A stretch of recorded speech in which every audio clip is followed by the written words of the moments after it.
Amruthaveni lice kit presents daily news പ്രഭാത വാർത്തകൾ powered by Pulimoottil silks KSFE in association with Joy Alukkas. ഇത്തവണ first അടിക്കില്ലേ നമ്മള്?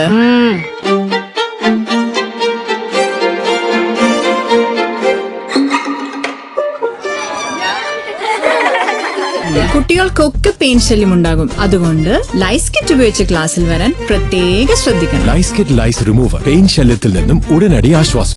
നമസ്കാരം, ഞാൻ ഡേസി ബിജു. ഡെയിലി ന്യൂസിന്റെ പ്രഭാത വാർത്തകളിലേക്ക് സ്വാഗതം. ഇന്ന് ഡിസംബർ 23 ചൊവ്വാഴ്ച. സംസ്ഥാനത്തെ തദ്ദേശ തിരഞ്ഞെടുപ്പിൽ ഏറ്റവും കൂടുതൽ വോട്ട് ലഭിച്ച പാർട്ടിയായി ഇത്തവണ കോൺഗ്രസ് മാറി. 29.17% വോട്ടാണ് കോൺഗ്രസിന് ലഭിച്ചത്. CPM-ന് 27.16% വോട്ട് വിഹിതമാണ് ലഭിച്ചത്. BJP-ക്ക് 14.76% വോട്ടും ലഭിച്ചു.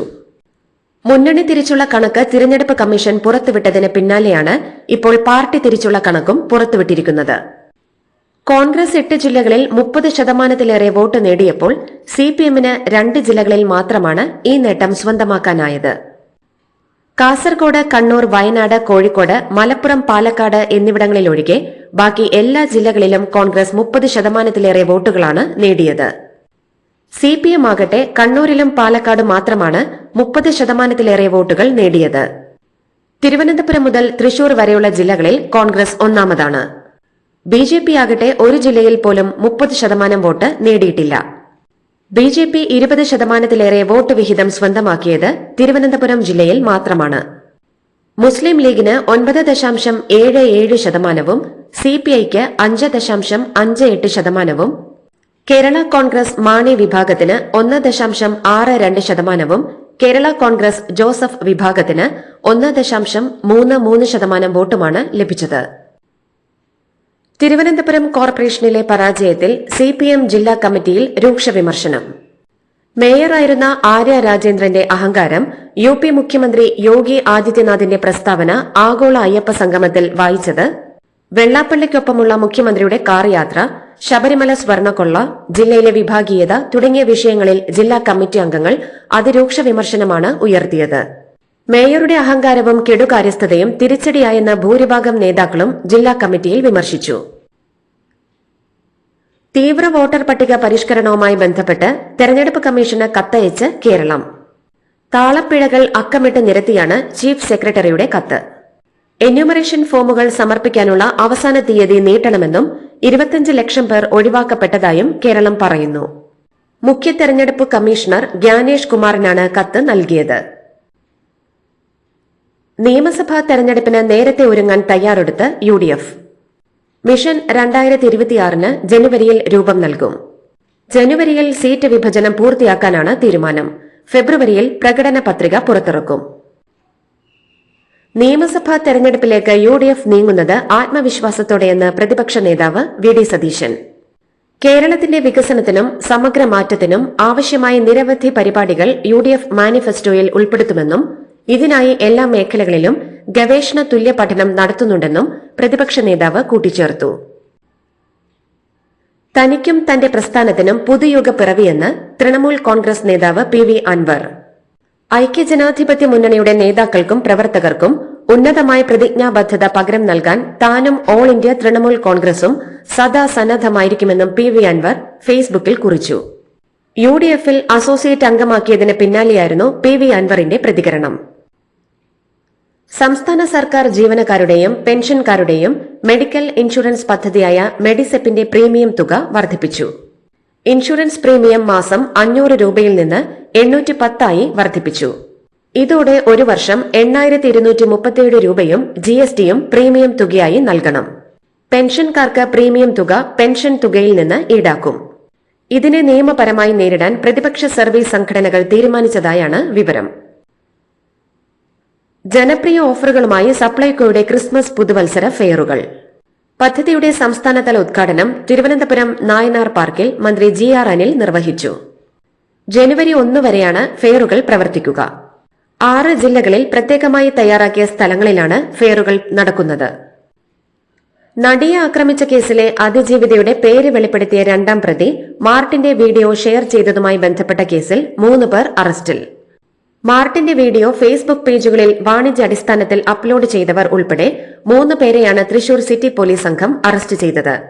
എറണാകുളം, ആലപ്പുഴ, തൃശൂർ സ്വദേശികളായ ഇവർ പണം വാങ്ങി ദുരുദ്ദേശപരമായി വീഡിയോ ഷെയർ ചെയ്തതായി പോലീസ് കണ്ടെത്തി.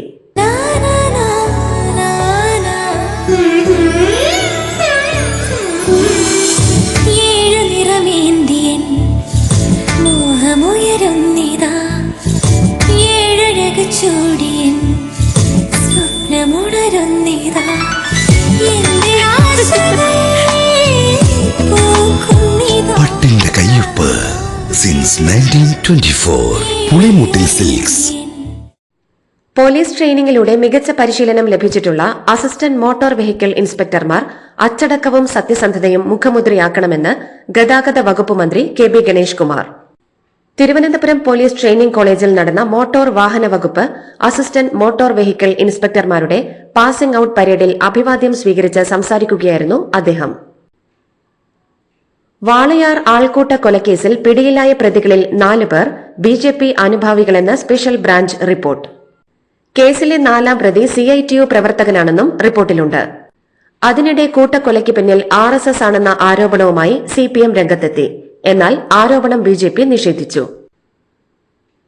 വാളയാറിൽ ആൾക്കൂട്ടാക്രമണത്തിൽ മരണപ്പെട്ട രാംനാരായൺ ബഗേലിന്റെ മൃതദേഹവും കുടുംബാംഗങ്ങളെയും വിമാനമാർഗം നാട്ടിലെത്തിക്കാനുള്ള നടപടികൾ സ്വീകരിച്ചെന്ന് തൃശൂർ ജില്ലാ കളക്ടർ അർജുൻ പാണ്ഡ്യൻ. രാംനാരായൺ ബഗേലിന്റെ മൃതദേഹം ഇന്ന് രാവിലെ കൊച്ചിയിൽ നിന്ന് വിമാനത്തിൽ റായ്പൂരിൽ എത്തിക്കുമെന്ന് കളക്ടർ അറിയിച്ചു. കേന്ദ്രമന്ത്രി സുരേഷ് ഗോപി വ്യാജ വോട്ട് ചേർത്തെന്ന പരാതിയിൽ BLOയ്ക്ക് നോട്ടീസ് അയച്ച് കോടതി. കോൺഗ്രസ് നേതാവ് TN പ്രതാപൻ നൽകിയ ഹർജിയിൽ Thrissur judicial first class magistrate കോടതിയുടേതാണ് നടപടി. സുരേഷ് ഗോപിയും സഹോദരനും BLOയുമായി ചേർന്ന് ക്രിമിനൽ ഗൂഢാലോചന നടത്തിയെന്നാണ് ആക്ഷേപം. BLO ജനുവരി 20-ന് നേരിട്ട് ഹാജരാകണമെന്നും കോടതി പറഞ്ഞു. ഉത്സവ സീസൺ ആരംഭിച്ചതിനാൽ ഉത്സവങ്ങൾക്കും നേർച്ചകൾക്കും ആനകളെ എഴുന്നള്ളിക്കുന്ന വ്യവസ്ഥകൾ മലപ്പുറം ജില്ലയിൽ കർശനമാക്കി. ആനകളെ ഉപയോഗിച്ച് എഴുന്നള്ളിപ്പ് നടത്തുന്ന ഉത്സവങ്ങളിൽ അപകടങ്ങൾ കുറയ്ക്കുന്നതിനും നാട്ടാന പീഡനം തടയുന്നതിനും പാലിക്കേണ്ട നിർദ്ദേശങ്ങൾ കർശനമായി നടപ്പാക്കാൻ ജില്ലാ മോണിറ്ററിംഗ് കമ്മിറ്റി യോഗം തീരുമാനിച്ചു. ഡെപ്യൂട്ടി കളക്ടറുടെ ചേംബറിൽ ചേർന്ന ജില്ലാതല അവലോകന യോഗത്തിലാണ് കർശന തീരുമാനങ്ങൾ കൈക്കൊണ്ടത്. ആലപ്പുഴ കായംകുളത്ത് തട്ടിപ്പ് കേസിൽ മുനിസിപ്പൽ കൌൺസിലർ അറസ്റ്റിൽ. കായംകുളം മുനിസിപ്പാലിറ്റി 26-ാം വാർഡിൽ സ്വതന്ത്രനായി മത്സരിച്ച് ജയിച്ച ആലമൂട്ടിൽ നുജുമുദ്ദീനാണ് അറസ്റ്റിലായത്. സഹകരണ സംഘത്തിൽ നിന്ന് കോടികൾ തട്ടിയെടുത്തുന്ന കേസിലാണ് അറസ്റ്റ്. മാവേലിക്കര VSM ആശുപത്രിയിൽ ശസ്ത്രക്രിയയ്ക്കിടെ യുവതി മരിച്ചു. തൃക്കുന്നപ്പുഴ സ്വദേശി ധന്യയാണ് മരിച്ചത്. വൃക്കയിലെ കല്ല് നീക്കുന്നതിനായുള്ള ശസ്ത്രക്രിയയ്ക്കിടെയാണ് സംഭവം. യുവതിയുടെ മരണത്തിൽ ചികിത്സാ പിഴവുണ്ടെന്നാരോപിച്ച് ബന്ധുക്കൾ പ്രതിഷേധവുമായി രംഗത്തെത്തി. നിലവിൽ കുടുംബം പോലീസിൽ പരാതി നൽകിയിട്ടുണ്ട്. നെടുമങ്ങാട് പാചകവാതക സിലിണ്ടർ പൊട്ടിത്തെറിച്ചുണ്ടായ അപകടത്തിൽ പരിക്കേറ്റ ചികിത്സയിലായിരുന്ന 2 പേർ മരിച്ചു. പൊട്ടിത്തെറിയിൽ തീപ്പൊള്ളലേറ്റ ചികിത്സയിലായിരുന്ന അഴീക്കോട് സ്വദേശി നവാസ് ഇന്നലെ പുലർച്ചെയും പാലോട് പ്ലാവറ സ്വദേശി സിമി സന്തോഷ് ഇന്ന് രാവിലെയുമാണ് മരിച്ചത്. കഴിഞ്ഞ 14-നായിരുന്നു അഴീക്കോട് ജംഗ്ഷനിലെ ഹോട്ടലിൽ ഗ്യാസ് ചോർന്ന് പൊട്ടിത്തെറിയുണ്ടായത്. കണ്ണൂർ പയ്യന്നൂർ രാമന്തളിയിൽ ഒരു കുടുംബത്തിലെ 4 പേരെ മരിച്ച നിലയിൽ കണ്ടെത്തി. രാമന്തളി വടക്കുംപാട് KT കലാധരൻ, അമ്മ ഉഷ, കലാധരന്റെ മക്കൾ ഹിമ, കണ്ണൻ എന്നിവരെയാണ് മരിച്ച നിലയിൽ കണ്ടെത്തിയത്. ആത്മഹത്യയാണെന്നാണ് സൂചന. ഭാര്യയുമായി വേർപിരിഞ്ഞ് താമസിക്കുന്ന കലാധരന്റെ കൂടെ താമസിക്കുന്ന 2 മക്കളെയും ഭാര്യയ്ക്കൊപ്പം വിടാൻ കോടതി വിധി വന്നതിന് പിന്നാലെ കുഞ്ഞുങ്ങളെയും അമ്മയെയും കൂട്ടി കലാധരൻ ആത്മഹത്യ ചെയ്യുകയായിരുന്നു എന്നാണ് സൂചന.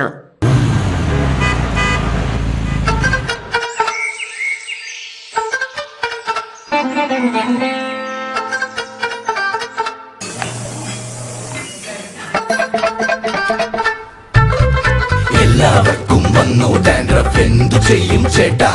പേടിക്കണ്ട, ഇവിടുണ്ടല്ലോ ഡാൻഡ്രോഫിറ്റിൻ ഓയിൽ. ഉടനടി മാറും താരൻ, ഉപയോഗിക്കൂ വേഗം. അമൃത്വേനി ഡാൻഡ്രോക്വെറ്റ്, ദി അൾട്ടിമേറ്റ് ഡാൻഡ്രഫ് സൊല്യൂഷൻ. ദേശീയ വിദ്യാഭ്യാസ നയം പ്രകാരം സ്കൂൾ വിദ്യാഭ്യാസത്തിൽ നിർമ്മിത ബുദ്ധിയെക്കുറിച്ചുള്ള പാഠങ്ങൾ സമഗ്രമായി ഉൾപ്പെടുത്താനുള്ള നടപടികൾ കേന്ദ്ര വിദ്യാഭ്യാസ മന്ത്രാലയം ഊർജിതമാക്കി. ഇതിന്റെ ഭാഗമായി +1, +2 ക്ലാസുകളിലെ വിദ്യാർത്ഥികൾക്കായി AI പാഠപുസ്തകങ്ങളും സിലബസും തയ്യാറാക്കാൻ national council of educational research and training പ്രത്യേക സമിതിയെ നിയോഗിച്ചു. ഗോവയിലെ ജില്ലാ പരിഷത്തുകളിലേക്ക് നടന്ന തിരഞ്ഞെടുപ്പിൽ സീറ്റുകൾ കുറഞ്ഞെങ്കിലും ഏറ്റവും വലിയ ഒറ്റക്കക്ഷിയായി ബിജെപി. ആകെയുള്ള 50 സീറ്റുകളിൽ 23 സീറ്റ് നേടിയാണ് ബിജെപി ഏറ്റവും വലിയ ഒറ്റക്കക്ഷിയായത്. കഴിഞ്ഞ തവണ 33 സീറ്റുകളിൽ വിജയിച്ച ബിജെപിക്ക് ഇത്തവണ 10 സീറ്റുകൾ കുറഞ്ഞു. ഏറ്റവും ഒടുവിലെ റിപ്പോർട്ടുകൾ പ്രകാരം ബിജെപി എംജിപി സഖ്യം ആകെ 30 സീറ്റുകൾ നേടി. അതേസമയം കഴിഞ്ഞ തവണ 4 സീറ്റുകൾ മാത്രമുണ്ടായിരുന്ന കോൺഗ്രസ് ഇത്തവണ 9 സീറ്റുകളിൽ വിജയിച്ചു. മുർഷിദാബാദിൽ ബാബറി മസ്ജിദ് മാതൃകയിലുള്ള പള്ളിക്ക് തറക്കല്ലിട്ടതിന് പിന്നാലെ തൃണമൂൽ കോൺഗ്രസിൽ നിന്ന് പുറത്താക്കപ്പെട്ട എംഎൽഎ ഹുമയൂൺ കബീർ പുതിയ രാഷ്ട്രീയ പാർട്ടി പ്രഖ്യാപിച്ചു. ജനതാ ഉന്നയൻ പാർട്ടി എന്നാണ് പുതിയ പാർട്ടിയുടെ പേര്. പശ്ചിമ ബംഗാളിലെ ഭരത്പൂർ എംഎൽഎയായ ഹുമയൂൺ കബീർ മുർഷിദാബാദിലെ ബെൽഡംഗയിൽ നടന്ന പൊതുസമ്മേളനത്തിലാണ് തന്റെ പുതിയ പാർട്ടിയായ ജനതാ ഉന്നയൻ പാർട്ടി പ്രഖ്യാപിച്ചത്. നാഷണൽ ഹെറാൾഡ് കേസിൽ സോണിയാഗാന്ധിയും രാഹുൽ ഗാന്ധിയും അടക്കമുള്ള എതിർകക്ഷികൾക്ക് ദില്ലി ഹൈക്കോടതി നോട്ടീസ് അയച്ചു. സ്റ്റേ ആവശ്യത്തിൽ ഉൾപ്പെടെ മറുപടി സമർപ്പിക്കാനാണ് ഹൈക്കോടതിയുടെ നിർദ്ദേശം. സോണിയാഗാന്ധിക്കും രാഹുൽ ഗാന്ധിക്കുമെതിരായി കുറ്റപത്രം അംഗീകരിക്കാത്ത വിചാരണ കോടതി നടപടിക്കെതിരെ എൻഫോഴ്സ്മെന്റ് ഡയറക്ടറേറ്റ് സമർപ്പിച്ച അപ്പീലിലാണ് ദില്ലി ഹൈക്കോടതിയുടെ നടപടി. നാവികസേനയുടെ രഹസ്യ ഡേറ്റകൾ വിദേശത്തെ അനധികൃത സ്ഥാപനങ്ങൾക്ക് ചോർത്തി നൽകിയതുമായി ബന്ധപ്പെട്ട് ഗുജറാത്ത് സ്വദേശിയെ അറസ്റ്റ് ചെയ്തു. 34-കാരനായ ഹിരേന്ദ്ര കുമാറാണ് അറസ്റ്റിലായത്. ഗുജറാത്തിലെ ആനന്ദ് താലൂക്കിൽ നിന്ന് ഉടുപ്പി പോലീസാണ് ഇയാളെ പിടികൂടിയത്. ഉത്തരാഖണ്ഡിലെ വിദ്യാലയങ്ങളിൽ ഭഗവത്ഗീത പാരായണം ചെയ്യുന്നത് നിർബന്ധമാക്കിയെന്ന് പ്രഖ്യാപിച്ച് മുഖ്യമന്ത്രി പുഷ്കർ സിംഗ് ധാമി. ഇന്ത്യൻ സംസ്കാരം, ധാർമ്മിക മൂല്യങ്ങൾ, ജീവിത തത്വചിന്ത എന്നിവയുമായി വിദ്യാർത്ഥികളെ ബന്ധിപ്പിക്കുക എന്നതാണ് ഇതുകൊണ്ട് ലക്ഷ്യമിടുന്നത്. കോൺസുലാർ വിസ സേവനങ്ങൾ നിർത്തിവെച്ച് ദില്ലിയിലെ ബംഗ്ലാദേശ് ഹൈക്കമ്മീഷൻ. ബംഗ്ലാദേശിലെ ചിറ്റഗോങ് അസിസ്റ്റന്റ് ഹൈക്കമ്മീഷനിൽ നിന്നുള്ള വിസ സർവീസ് ഒരറിയിപ്പുണ്ടാകുന്നതുവരെ നിർത്തിവെക്കാൻ ഇന്ത്യ തീരുമാനിച്ചതിന് പിന്നാലെയാണ് ഇത്. ബംഗ്ലാദേശിലെ യുവനേതാവ് ഷെരീഫ് ഒസ്മാൻ ഹാദിയുടെ കൊലപാതകത്തെ തുടർന്നുണ്ടായ കലാപത്തിന് പിന്നാലെ ഇരു രാജ്യങ്ങളും തമ്മിലുള്ള ബന്ധത്തിൽ വിള്ളൽ വീണതിന് പിന്നാലെയാണ് ഇത്. റഷ്യയിലെ മോസ്കോയിലുണ്ടായ കാർ ബോംബ് സ്ഫോടനത്തിൽ റഷ്യൻ ജനറൽ കൊല്ലപ്പെട്ടു. കാറിനടിയിൽ സ്ഥാപിച്ച ബോംബ് പൊട്ടിത്തെറിച്ച് ലഫ്റ്റനന്റ് ജനറൽ ഫാനിൽ സർവരോവാണ് കൊല്ലപ്പെട്ടത്. റഷ്യൻ തലസ്ഥാനത്ത് ഒരു വർഷത്തിനിടെ കൊല്ലപ്പെടുന്ന 3ാമത്തെ മുതിർന്ന സൈനിക ഉദ്യോഗസ്ഥനാണ് ഫാനിൽ സർവരോവ്. സായുധ സേനയുടെ പരിശീലന വിഭാഗത്തിന്റെ ചുമതലയിലുള്ള ഉദ്യോഗസ്ഥനായിരുന്നു 56-കാരനായ ഫാനിൽ സർവരോവ്. യുക്രൈൻ ഇന്റലിജൻസ് ഉദ്യോഗസ്ഥരാണ് ഫാനിൽ സർവരോവിന്റെ കാറിൽ ബോംബ് വെച്ചതെന്നാണ് റഷ്യ ആരോപിക്കുന്നത്. ഇതോടുകൂടി ഡെയിലി ന്യൂസിന്റെ ഇന്നത്തെ പ്രഭാത വാർത്തകൾ സമാപിക്കുന്നു. ഡെയിലി ന്യൂസിന് വേണ്ടി വാർത്തകൾ വായിച്ചത് ഡെയ്സി ബിജു. ഡെയിലി ന്യൂസ് ലൈവ്.in വാർത്തകൾ വിരൽ തുമ്പിൽ.